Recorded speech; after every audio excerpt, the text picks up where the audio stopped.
dito mga guys, pangalawang pagkakataon na ako yung kaparis ng sister sa wedding ng kanyang anak na mga babae.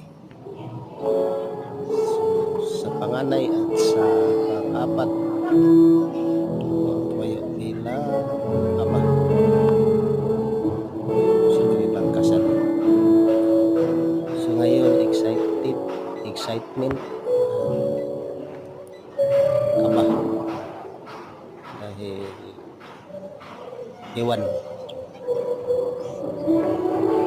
napakasaya ng aking pamangkin na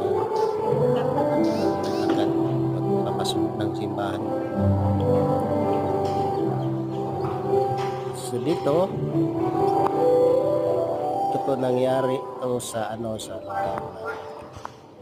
na aking hometown sa Masbate, Kawayan, Masbate. Ito kasi yung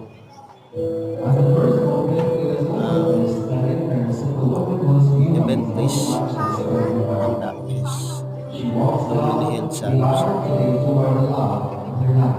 stadium, covered court.